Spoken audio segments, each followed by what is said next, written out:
मेरे प्यारे मित्रों नमस्कार। आज हम पढ़ रहे हैं मास ट्रांसफ़र लेक्चर नंबर 5। आज का टॉपिक रहेगा फेज कॉन्टैक्ट इन मास ट्रांसफ़र। कई बार आप लोगों ने देखा होगा कि फेज कॉन्टैक्ट जो है बहुत ज़रूरी होता है मास ट्रांसफ़र होने के लिए, है। क्या होता है, हम बोल रहे हैं कि हमारे पास कोई गैस स्टीम है, यहाँ नीचे ये गैस स्टीम है, ऊपर से लिक्विड गिर रहा है। यहाँ पर कंपोजिशन C1 है, या फिर हम बोलें इस गैस स्टीम में पार्शियल प्रेशर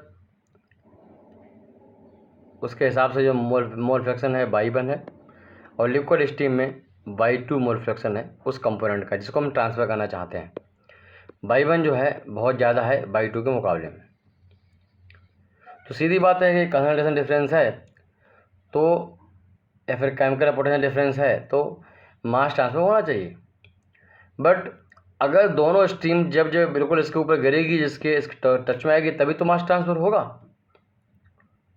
अगर हम इन दोनों कॉन्टैक्ट में नहीं ला रहे हैं और इनको दूर दूर रख रहे हैं, तो चाहे कितना ही कंसंट्रेशन डिफरेंस क्यों ना हो, केमिकल पोटेंशियल डिफरेंस क्यों ना हो, यह जो है मास ट्रांसफ़र नहीं होगा। जैसे कि हमने देखा ये तालाब है, तालाब से वाटर एवापोरेट हो रहा है, ठीक। यहाँ पर चीज़ें एवापोरेट हो रही हैं, मूवमेंट होके जा रही हैं, वो एक अलग बात है। हम यहाँ पर कह रहे हैं कि कोई भी कंपोनेंट पार्टिकल जो है वो, अगर मुझे अब इनको आपस में मिक्स करना है चीज़ों को, अब यहाँ पर गैस स्टीम है, तो गैस ये जो कंपोनेंट है इसके नज़दीक आ रहा है, या फिर हमारे पास तालाब है, इसमें भरा हुआ है लिक्विड, ऊपर से गैस स्टीम जा रही है, तो अमोनिया डिजॉल्व तभी होगी जब दोनों स्टीम पास पास होंगे, उनको गुजारेंगे पास में। हमारा मालूम पड़ेगा कि झील यहाँ पे है और एयर को हम बिल्कुल ऐसा गुजार दे रहे हैं, तो यहाँ इस मास ट्रांसफ़र नहीं होगा, एयर स्टीम को पास में लाना पड़ेगा। तो कोई भी दो स्टीम हो जिनको अगर पास में लाएंगे तभी मास ट्रांसफ़र होगा, अदरवाइज नहीं होगा। तो बहुत महत्वपूर्ण है दो स्टीम के बीच में मास ट्रांसफ़र होने के लिए कि दोनों स्टीम आपस में कांटेक्ट में होनी चाहिए। और उससे ज़्यादा महत्वपूर्ण है कि कांटेक्ट में कितनी देर रहे हैं, कांटेक्टिंग टाइम कितना है। हम जब मास ट्रांसफ़र की अलग अलग थ्योरीज पढ़ेंगे तो वहाँ पर हम समझेंगे कि time of contact is very important parameter for mass transfer operation. तो यहाँ पर कौन कौन सी फेज हो सकती हैं। Number 1 gas steam, gas phase और लिक्विड फेज, हम इनको हैंडल कर सकते हैं, या फिर लिक्विड गैस को हैंडल कर सकते हैं, गैस को और सॉलिड को हैंडल कर सकते हैं। ऐसे ही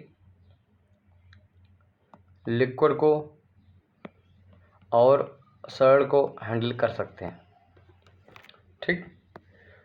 तो अगर इनमें हम देख रहे हैं कि कोई कंपोनेंट ऐसा है जो गैस फेज में है, लिक्विड में ट्रांसफ़र करना चाहते हैं, या कोई लिक्विड में है हम गैस में ट्रांसफ़र करना चाहते हैं, या फिर कोई गैस में है हम सॉलिड में ट्रांसफ़र करना चाहते हैं, या कोई सॉलिड है जिसे लिक्विड में ट्रांसफ़र करना चाहते हैं, तो ऐसे बहुत सारे कॉम्बिनेशन हो सकते हैं। जैसे अच्छा, इसमें लिक्विड भी हो सकता है, लिक्विड भी हो सकता है। तो अगर हम गैस और लिक्विड के बारे में बात करें तो इसका बेस्ट एग्जाम्पल है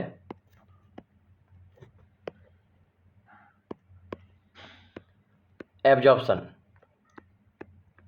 एब्जॉर्प्शन में नीचे से गैस की स्टीम जारी होती है, जिसमें 2 या 3 गैसेस हो सकती हैं।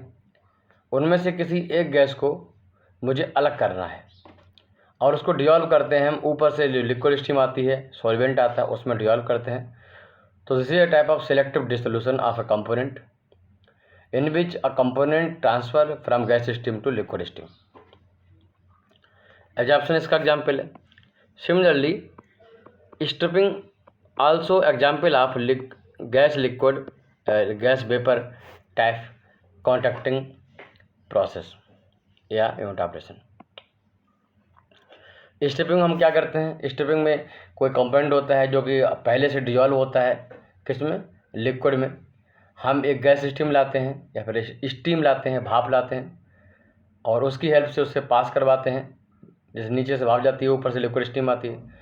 उस लिक्विड स्टीम का वो स्पेसिफिक कंपोनेंट जो हो सकता है, ज़्यादातर वो गैस होता है, उसको हम गैस स्टीम में मिलाते हैं, उसके थ्रू एस्केप कर ले जाते हैं।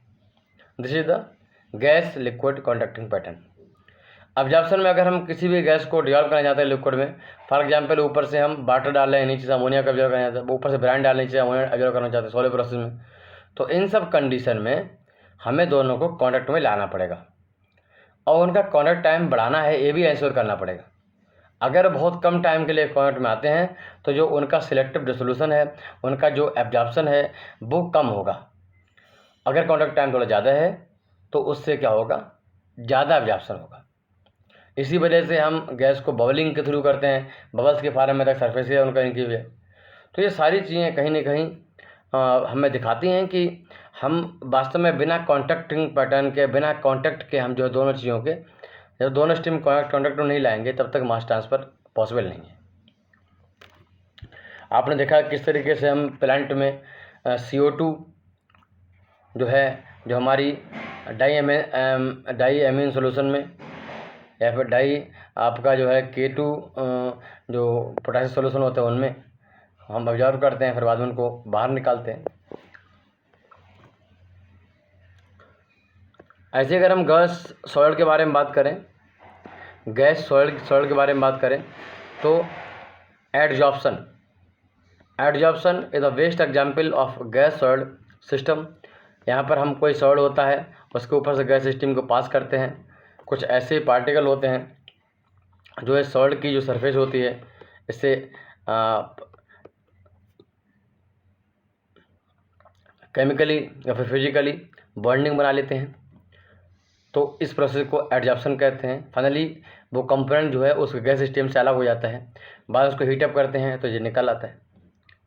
इसके अलावा आप लोगों ने देखा हो प्लांट में अगर हम एयर को ड्राई करना चाहते हैं तो हम कुछ पैलेट्स हैं, जैसे एलुमिना वगैरह की पैलेट्स हैं, उनसे पास कराते हैं तो एलुमिना वाटर को ऑब्जर्व कर लेता है। This is the example of adsorption. तो हम इस तरीके से गैस सॉइल सिस्टम को लेते हैं। ऐसे लिक्विड स्टीम का भी कुछ कंपोनेंट होते हैं जो एडजॉर्ब हो जाते हैं, तो हम वो भी एक तरीके से एडजॉर्प्शन ही है। लिक्विड में बेस्ट एग्जाम्पल अगर कोई है तो डिस्टिलेशन है ना। अच्छा, लिक्विड सॉल्ट का एक एग्जाम्पल और बहुत महत्वपूर्ण है, इसे बोलते हैं क्रिस्टलाइजेशन। क्रिस्टलाइजेशन में क्या होता है कि हमारे पास लिक्विड सॉल्ट का मिक्सचर होता है, हम एवापोरेशन करते हैं सॉल्वेंट का, या फिर उसका टेम्परेचर डाउन करते हैं, या फिर सुपर सैचुरेट करते हैं, या फिर फॉर्म कंपाउंड मिलाते हैं। इन सबसे क्या करते हैं, सॉल्ट को लिक्विड अलग कर लेते हैं। तो this is the again example of salt liquid type evaporation activity. Similarly liquid के बारे में बात करें तो उसका बेस्ट एग्जाम्पल है लिक्विड एक्सट्रैक्शन। Liquid extraction. तो लिक्विड एक्सट्रैक्शन इसका एग्जाम्पल है जहाँ पर तो लिक्विड को हैंडल करते हैं। ऐसे ऊपर से हमारा डिस्टिलेशन एग्जाम्पल है, again example of liquid steam. इसे लिक्विड स्टीम तो नहीं कह सकते एक तरीके से, ये लिक्विड गैस में आता है ना, क्योंकि नीचे से हम जो बॉयलर से हम हीटअप करते हैं वेपर को, तो वो वेपर फार्म में जाती हैं, ऊपर गैस फार्म में जाती हैं, और फिर ये सामने चीज़ें आती हैं। तो कहीं ना कहीं ये सारी चीज़ें हैं जो आपने देखी। तो इन सब के लिए हमें ज़रूरी है दो जो स्टीम है उनको कांटेक्ट में आना, और साथ में ये भी ज़रूरी है कि उनका कांटेक्टिंग टाइम कितना रहा। चलिए कुछ एग्जाम्पल लिखवाता हूँ।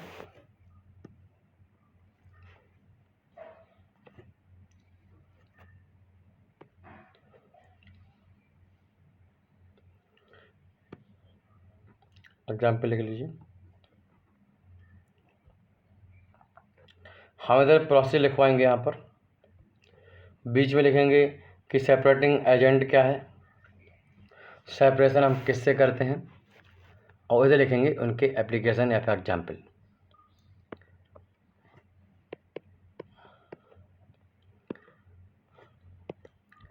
यहाँ लिख लो एग्जाम्पल या एप्लीकेशन,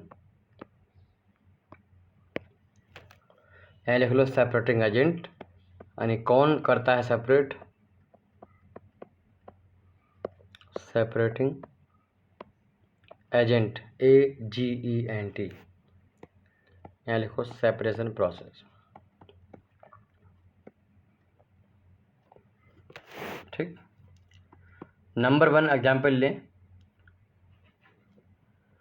तो गैस एब्जॉर्प्शन या फिर देखो and striping.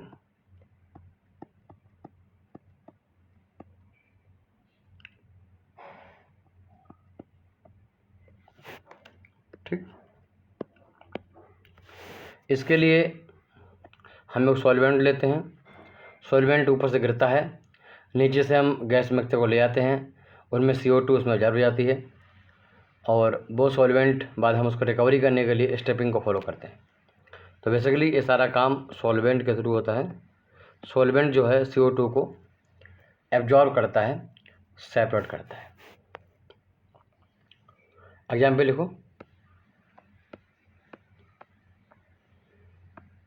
Removal of CO2 from syn gas, मतलब CO2 प्लस हाइड्रोजन गैस का मिक्सचर। हाइड्रोजन निकल जाती है, CO2 मिल जाता है, CO2 के बाद हम रिकवर कर लेते हैं, CO2 को फिर यूरिया बनाने के लिए यूज कर लेते हैं, अमोनिया को, और अमोनिया बनाने के लिए हम हाइड्रोजन यूज कर लेते हैं, नाइट्रोजन एटमॉस्फेयर लेते हैं, रिएक्शन करवाते हैं हेवर प्रोसेस से, एटमॉस्फेयर में रिएक्शन होती है और ये हमारी अमोनिया बन जाती है in the presence of iron catalyst, iron oxide catalyst. तो removal of CO2 from synthesis ये एब्जॉर्प्शन प्रक्रिया है। इसी में फिर removal of CO2 and H2S from natural gas, ये भी एक एब्जॉर्प्शन प्रक्रिया है। इसके बाद stripping volatile substances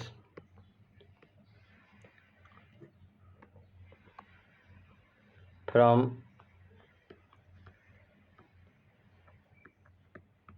waste water by steam.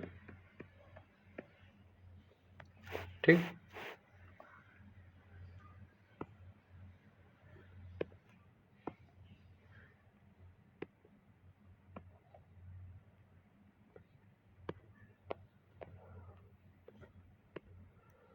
तो पहला एग्जाम्पल लिख लिया आपने, दूसरा एग्जाम्पल लिखो डिस्टिलेशन। यहाँ पर हम दिखा रहे हैं किस किस तरीके से होता है। डिस्टिलेशन में किसी भी हम कंपोनेंट को, मोरबाइटल को हम ज़्यादातर जो है एज ए प्रोडक्ट निकालते हैं बाहर, और उसमें निकालने के लिए मीडियम यूज किया जाता है वो हीट होता है, हम उसको गर्म करके निकालते हैं। जैसे कि आपने रिफाइनरी में देखा होगा, तो फ्रैक्शनेशन ऑफ क्रूड ऑयल, इसके अलावा एयर से हम ऑक्सीजन और नाइट्रोजन को अलग करते हैं, separation of air in ASU plant, air separation unit. तो तीसरा एग्जाम्पल लिख लो, solid liquid extraction. Solid liquid extraction से हमारा मतलब लीचिंग से है। यहाँ पर सॉल्वेंट जो होता है वो किसी सॉलिड के पास जाता है और उससे सॉलिड कंपाउंड को अपनी तरफ उसमें डिसॉल्व कर ले आता है। जैसे हम चाय पीते हैं तो वहाँ पर जो उसकी चाय वाला होता है इफ़ेक्ट वो आ जाता है, आपने देखा होगा, जो डुबाने वाली चाय होती है, डिप वाली चाय होती है। तो यहाँ पर भी क्या होता है, यहाँ पर सॉल्वेंट होता है। सॉल्युबिलिटी अच्छी खासी होनी चाहिए, तभी फिर ये एक्टिविटी अच्छी होगी। सॉल्युबिलिटी अच्छी नहीं होगी फिर बात नहीं बनेगी। एग्जाम्पल लिखो,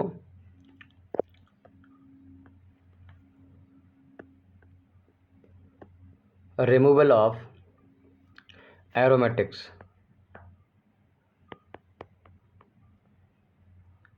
जैसे कि benzene, toluene, xylene, BTX group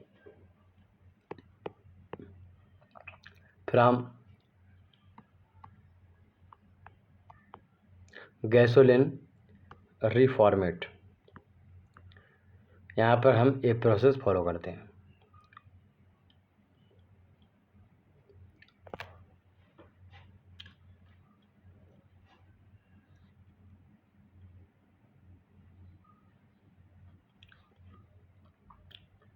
तो ये तो लिक्विड का बनेगा, ये लिक्विड का बनेगा, इसका नहीं बनेगा।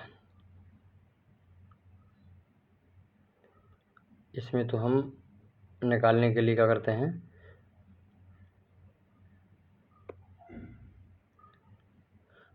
ये लिक्विड एक्सट्रैक्शन का एग्जाम्पल है। इसमें हम लोगों जो डिपिंग चाय एग्जाम्पल सही हो रहा है, ठीक है। देखो, एक्सट्रैक्शन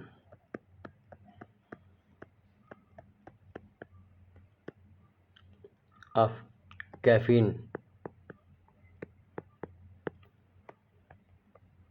फ्रॉम कॉफ़ी। कुछ आजकल दवाइयाँ हर्बल प्रोडक्ट ज़्यादा बन रहे हैं, तो उनको भी हम पत्तियों से वगैरह से ऐसे निकालते हैं। तो देखो, एक्सट्रैक्शन ऑफ हर्बल मतलब natural product, herbal products from bark, लकड़ी उनकी, एंड लीव्स, पत्तियों से, ठीक। अगर हम लिक्विड एक्सट्रैक्शन के बारे में बात करें,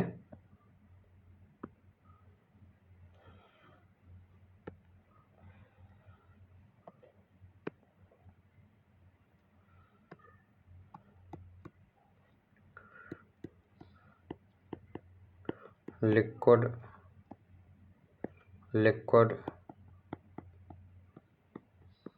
एक्सट्रैक्शन, तो यहाँ पर भी सॉल्वेंट होता है। जो हमारे पास दूसरा कॉम्मिक्सचर होता है, कैरियर और सॉल्यूट को अपने अंदर डिजॉल्व कर लेता है, ऊपर एक्सट्रैक्ट बनता है, नीचे रेफिनेट बनता है। एक्सट्रैक्ट में जो है मोर अमाउंट में सॉल्वेंट होता है, बाद में उसको डिस्टिलेशन से हम अलग कर लेते हैं। कभी कभी उसको क्रिस्टलाइज से अलग करना पड़ता है। तो सॉल्वेंट, ठीक।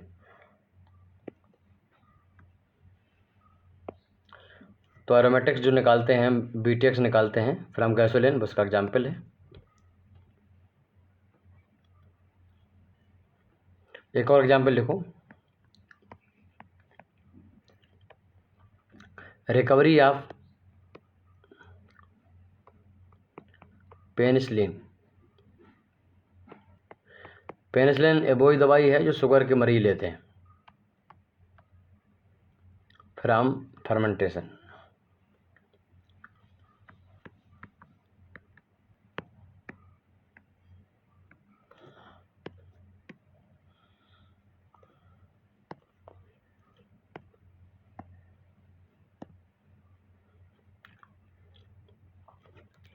अगला लिख सकते हो ड्राइंग। ड्राइंग में एक तो एयर रहती है, वो भी मीडियम है एक, और नंबर 2 हीट करना पड़ता है। तो हीट और दोनों लिखो, ड्राइंग गैस,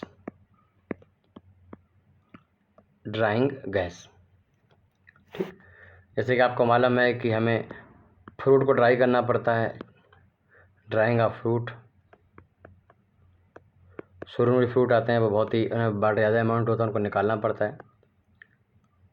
पॉलीमर बीड्स होते हैं, उनको ड्राइंग करना पड़ता है, ड्राइंग ऑफ पॉलीमर बीड्स, ठीक। सिरेमिक के आइटम जैसे कि हमारे ईंट भट्टा है ना, या कोई हमने पात्र बनाया उसको सुखाना पड़ता है, फिर उसकी पात्र बनाया, कोई बर्तन बनाया, उसको सुखाना पड़ता है, फिर पेंटिंग करते हैं वगैरह वगैरह।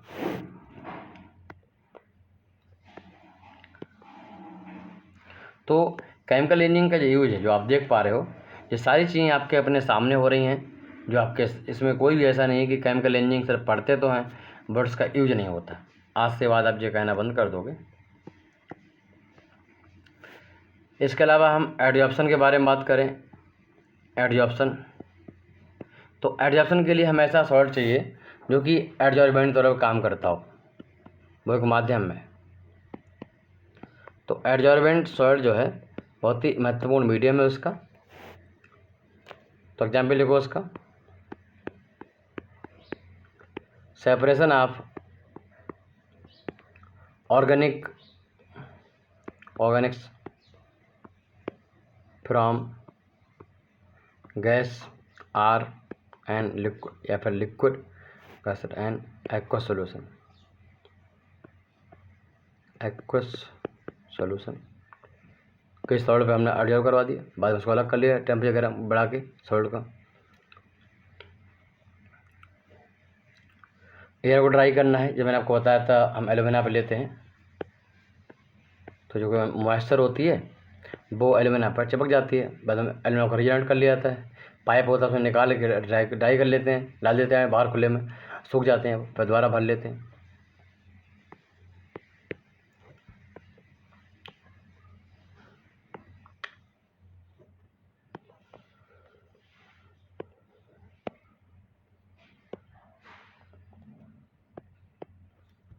तो अगला देखो, आयन एक्सचेंज।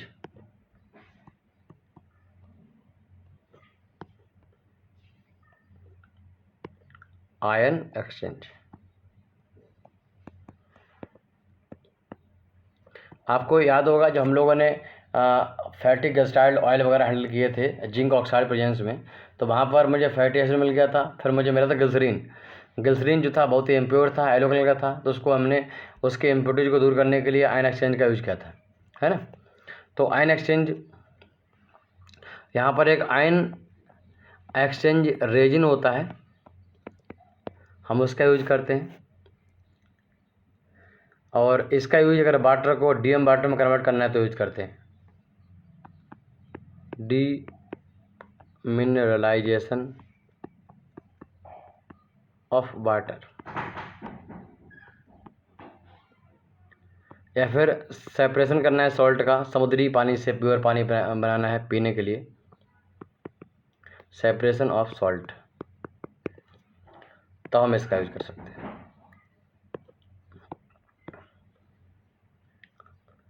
क्रिस्टलाइजेशन, हम कई बार इसमें हीट निकाल ठंडा करते हैं तो हीट है, पर नेगेटिव हीट है, हीट रिमूवल के तरीके से अलग करते हैं तो मीडियम में हुआ। जैसे कि सॉल्ट का प्रोडक्शन करते हैं, सॉल्ट का हम प्रोडक्शन करते हैं,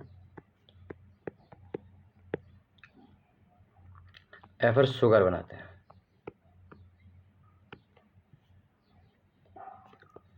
एक और हो सकता है जिसे हम बोल सकते हैं कि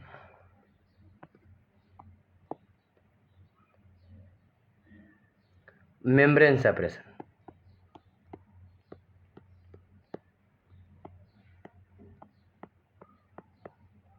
मेम्ब्रेन सेपरेशन, इसमें मेम्ब्रेन जो है हमारा मीडियम होती है।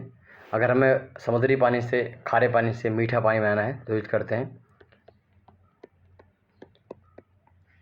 डीसैलिनेशन प्लांट होता है एक, डीसैलिनेशन ऑफ वाटर,